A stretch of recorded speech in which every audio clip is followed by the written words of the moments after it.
भक्तों, मांसाहार पुण्य है या पाप। आज इस संदर्भ में हम आपको एक कथा सुनाने जा रहे हैं। ये बात उन दिनों की है जब भगवान श्री कृष्ण अपने बालपन में थे। एक बार जब श्री कृष्ण पेड़ के नीचे बैठे बांसुरी बजा रहे थे, उसी तरफ एक हिरण दौड़ता चला आया और उनके पीछे जाकर छुप गया।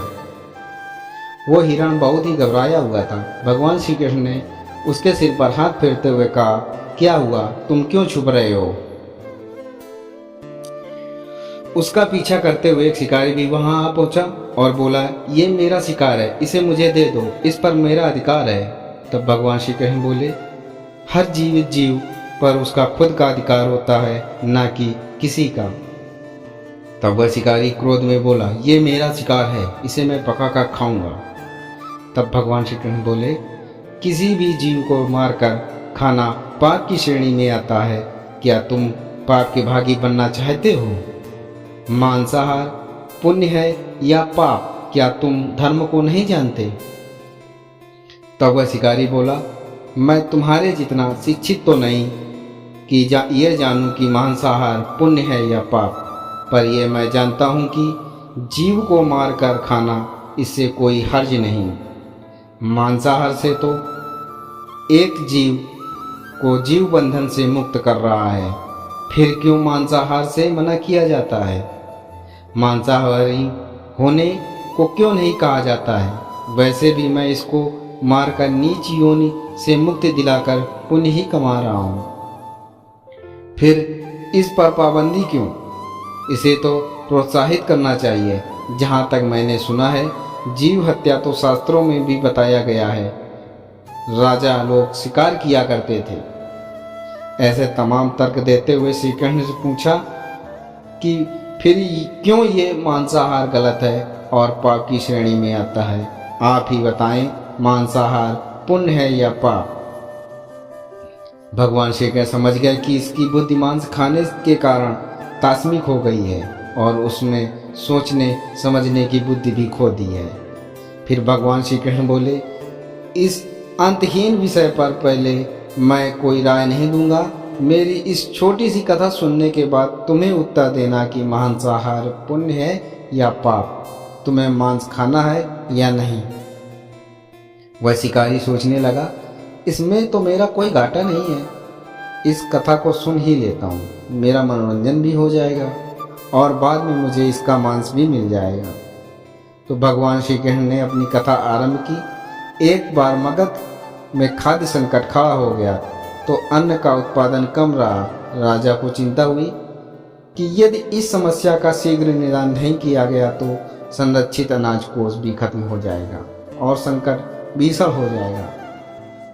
तो सम्राट ने अपनी राज्यसभा में पूछा, देश की खाद्य समस्या को सुलझाने के लिए सबसे सस्ती वस्तु क्या है? मंत्रीगण सोच में पड़ गए। चावल, गेहूं, आलू इत्यादि पदार्थ को उगाने के लिए बहुत श्रम करना पड़ता है। वह तभी प्राप्त होते हैं जब प्रकृति का प्रकोप न हो। ऐसे में कुछ सस्ता हो ही नहीं सकता। तभी शिकार का शौक रखने वाले एक मंत्री ने सोचा कि यह उत्तम अवसर है, क्यों न अंधाधुंध शिकार के लिए राजा की अनुमति ले ली जाए। उसने सभा से कहा कि सबसे सस्ता खाद्य पदार्थ मांस है, इसके लिए धन का भी खर्च नहीं है और पौष्टिक खाना भी मिलता है। सभी सामंतों ने इस बात का समर्थन कर दिया, लेकिन मगध के प्रधानमंत्री अभी भी चुप थे। सम्राट ने पूछा, प्रधानमंत्री, आप चुप क्यों हैं? आपने कोई अनुमोदन नहीं किया, आपका क्या मत है? प्रधानमंत्री ने कहा, यह मैं नहीं मानता कि यह कथन सही है कि मांस सबसे सस्ता पदार्थ है। फिर भी इस विषय पर मैं अपने विचार आपके सामने कल रखूंगा। प्रधानमंत्री उसी रात मांसाहार का प्रस्ताव रखने वाले सामंत के घर पहुंचे। सामंत ने इतनी देर रात प्रधानमंत्री को अपने घर आया देख तो घबरा गया। किसी अनिष्ट की आशंका से वह कांप गया। प्रधानमंत्री ने कहा, संध्या को महाराज बीमार हो गए हैं, उनकी हालत बहुत ही खराब है। राजवैद्य ने कहा है कि किसी शक्तिशाली देह का 2 तोला मांस मिल जाए तो राजा के प्राण बचाए जा सकते हैं। आप महाराजा के सबसे विश्वास पात्र हैं, इसीलिए आपसे योग्य कौन होगा? इसके लिए आप जो भी मूल्य लेना चाहें ले सकते हैं। आप कहें तो इस काम के लिए मैं आपको 1,00,000 स्वर्ण मुद्राएं भी दे सकता हूँ। एक बड़ी जागीर भी आप मांग सकते हैं। बस आप अपनी इच्छा कहें, मैं कटार से आपके हृदय को चीर कर बस 2 तोला मांस निकाल लूंगा। यह सुनकर सामंत के चेहरे का रंग फीका पड़ गया। वह सोचने लगा, जब जीवन ही नहीं रहेगा तो 1,00,000 स्वर्ण मुद्राओं से मैं क्या करूँगा, और बड़ी जागीर भी किस काम आएगी। वह झटपट अंदर भागा और अपनी तिजोरी से 1,00,000 स्वर्ण मुद्राएं लेकर आया। मुद्राएं देकर उसने प्रधानमंत्री के पैर पकड़ लिए और गिड़गिड़ाते हुए बोला, श्रीमंत, मैं आपकी 1,00,000 मुद्राओं में अपनी 1,00,000 मुद्रा और मिलाता हूँ। इस पैसे से आप किसी और सामंत के हृदय का मांस खरीद लें, किंतु मुझे जाने दें, ये बात किसी और को न पता चले, मैं आपसे आग्रह करता हूँ। प्रधानमंत्री जी ये समझ चुके थे कि वह उसे थोड़ी और मानसिक पीड़ा देनी चाहते थे। प्रधानमंत्री ने आगे कहा, सामंत, आप शरीर से बलिष्ठ हैं, आपकी कद काठी महाराज से मिलती जुलती है, इसीलिए राजवैद्य ने कहा है, खास तौर पे आपका ही नाम लिया है। आपके दान से हमारे राजा अच्छे हो जाएंगे और उनकी जिंदगी बच सकती है। आप कहें तो मैं आपको अपना प्रधानमंत्री का पद भी देने को तैयार हूँ और खुद आपका कर्मचारी बनकर रहूँगा, पर प्रजा से हमारे राजा न छीनो। सामंत तो फंसता हुआ दिख रहा था। उसने शरीर पर अंगवस्त्र रखकर अपने जूते भी पहन लिए। जैसे ही वह वहाँ से भागने वाला था, वह तुरंत प्रधानमंत्री के पैरों पर लेट गया। उसने याचना की, प्रधानमंत्री, मैं इस योग्य नहीं हूँ। जब प्राण ही नहीं रहेंगे तो प्रधानमंत्री पद का या राजा का सिंहासन भी मिल जाए तो मैं उसका क्या करूँगा। आप चाहें तो मेरा सब कुछ ले लें, पर मेरे प्राण ना लें। मैं अपना ये भवन और सारा धन आपको सौंपता हूँ। रातों रात राज्य से निकल जाऊँगा। इतना कहकर वो अपने घोड़े की ओर भागा और जैसे ही अपना घोड़ा गठने लगा, आवाज़ आई, अभी अभी आप अपने पीछे गए तो अपने परिवार को भी छोड़े जा रहे हो। सामंत बोला, मेरे प्राण से प्रिय कुछ भी नहीं। जब जीवन ही नहीं रहेगा तो कुटुंब का क्या करूँगा। जीवन रहा तो ऐसे ही सुखी रह लूँगा। इतना कहकर घोड़े पर छलांग लगाकर बैठ भी गया। अभी चलने को ही था कि प्रधानमंत्री ने घोड़े की साख पकड़ ली। वह सामंत से बोला, भागने की जरूरत नहीं है, आप आराम से घर पर ही रहो, मैं किसी और का प्रयास करता हूँ। यह कहकर प्रधानमंत्री वहाँ से चले गए।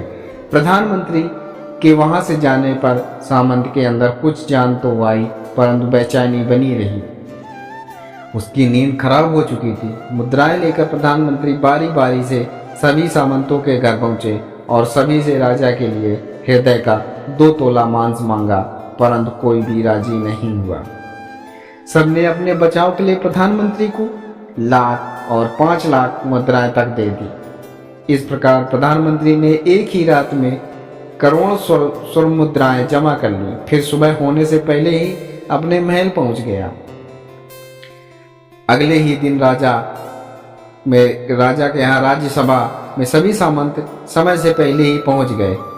सभी यह जानना चाहते थे कि राजा स्वस्थ हैं कि नहीं, लेकिन कोई भी किसी से भेद नहीं खोलता था। सबको राजवैद्य की तलाश थी, उनसे ही उन्हें कुछ सूचना मिल सकती थी। प्रधानमंत्री ने सैनिकों को आज्ञा दे रखी थी कि जब तक महाराज राज्यसभा में न आए, किसी भी सामंत को भी महल से बाहर जाने की आज्ञा नहीं है।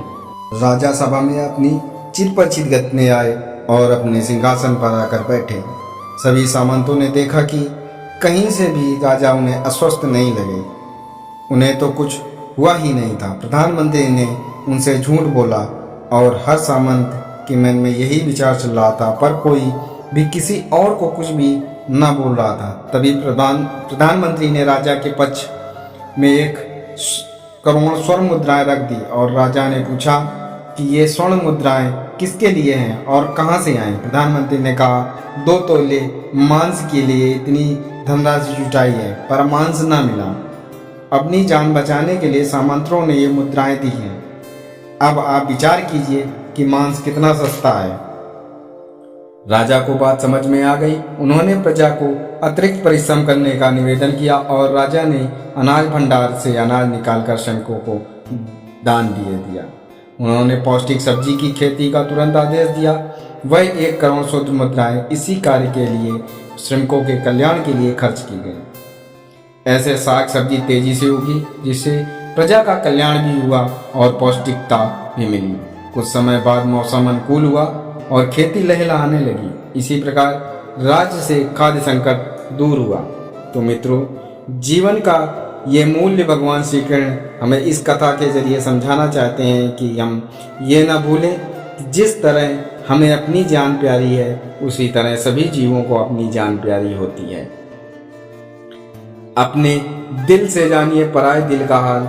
यदि संसार के संबंधों से मुक्त करने का तर्क सही है, यदि जीव हत्या जीवों को संसार बंधन से मुक्त करने का तरीका है, तो अत्याचारी द्वारा किया गया नरसंहार भी मान्य है।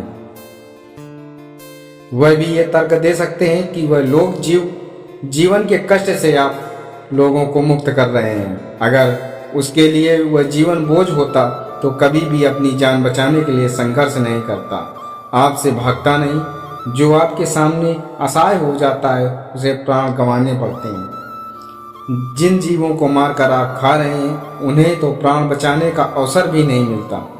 बर्बरता सिर्फ वही नहीं है जहाँ सिर्फ मानव का रक्त बहता है।